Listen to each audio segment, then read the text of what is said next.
Oke teman-teman yang sudah nonton video saya, sudah membagikannya dan dapat informasi yang bermanfaat dari video-video saya ucapkan banyak terima kasih.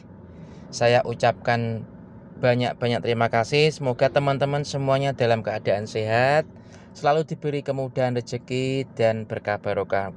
Nah, kali ini ya teman-teman, saya mau mengedukasi atau membagikan informasi kepada Anda para pemilik kendaraan, khususnya kendaraan Matic ya. Tidak hanya brand Mitsubishi saja, tapi semua brand, terutama yang transmisinya adalah Matic.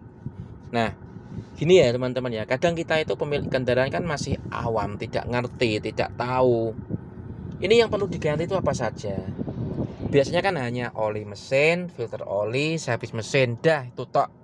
Nggak ada tentang info penggantian dari air radiator berapa kilo, kemudian penggantian oli Matic berapa kilo, penggantian oli power steering berapa kilo, penggantian minyak rem berapa kilo. Nah, ini yang saya mau edukasi. Banyak dari kendaraan Matic kira-kira yang sudah umur lebih dari 10 tahun itu Maticnya banyak yang jebol. Betul ya? Maticnya banyak yang jebol karena salah perawatan, salah penggunaan. Dan yang kita bahas kali ini ada tentang perawatan. Perawatannya adalah apa? Yaitu penggantian oli mesin. Oh, maaf, bukan oli mesin ya, tapi oli Matic. Nah, seperti itu. Oli Matic di kendaraan ini, ya khususnya Pajero Sport ya. Ini kan Dakar 8 kecepatan diganti setiap 100.000 km. Itu anjuran pabrik teman-teman ya, 100.000 km. Sebenarnya 100.000 km itu mobil ini sangat kuat, sangat bagus, tapi dengan menggunakan oli resmi dari Mitsubishi, tentunya oli Matic-nya ya. Kadang ada yang diganti dengan oli Matic biasa, tiba-tiba muncul jeduk, kemudian perpindahan giginya kasar. Bisa jadi itu adalah salah oli ya teman-teman, bisa jadi. Tapi kalau memang masalah oli Matic itu jangan bahan-bahan, jangan asal, jangan sembarangan.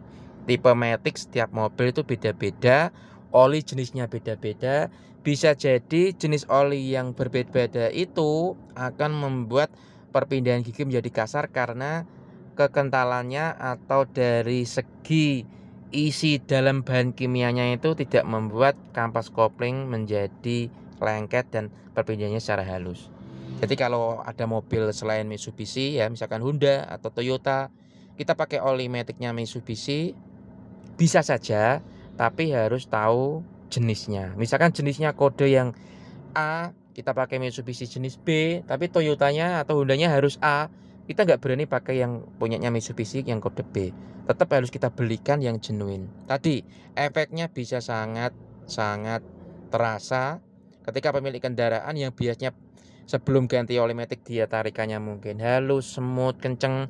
Tiba-tiba Anda pernah ganti oli Matic mungkin di luar atau bengkel resmi yang mungkin belum tahu standar penggunaan olinya. Tiba-tiba setelah ganti oli Matic timbul tarikannya kasar, tarikannya berat, suaranya kasar, perpindahan giginya kasar, jeduk dan lain-lainnya. Nah, itu bisa jadi salah satunya adalah oli Matic yang keliru.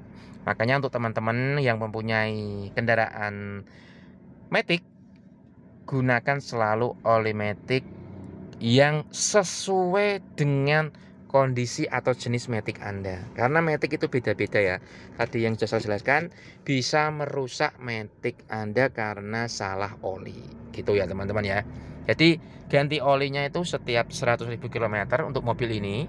Tapi kalau Anda nanti sudah melebihi dari 100.000 km, saya sarankan ganti oli Matic-nya itu di setiap 40.000 km. Lebih bagus ya. Karena apa?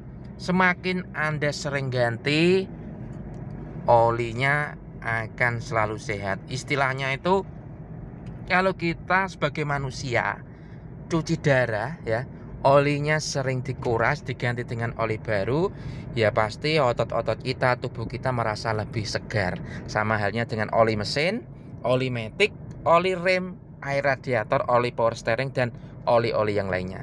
Gitu ya teman-teman. Segera ganti, apalagi Anda yang baru beli mobil dan mobilnya itu matic, ganti oli maticnya. Untuk masalah servis mesin, rem dan lain-lainnya bisa di bengkel umum atau langganan, tapi untuk masalah matic bawa aja ke dealer resmi. Bawa aja ke yang spesialis yang benar-benar olinya itu sesuai. Kadang pemilik kendaraan itu juga tidak paham, tidak ngerti, tapi juga bengkel kadang ada yang benar-benar paham, ada yang benar-benar pokoknya ganti. Ya seperti itu. Jadi ya harus tetap waspada. Yang tadinya hanya ganti oli matic mungkin biayanya nggak ada 2 juta.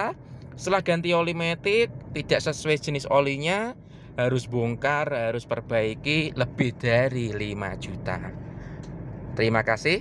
Bersama saya Mas Edi di dunia otomotif tentang informasi transmisi otomatis.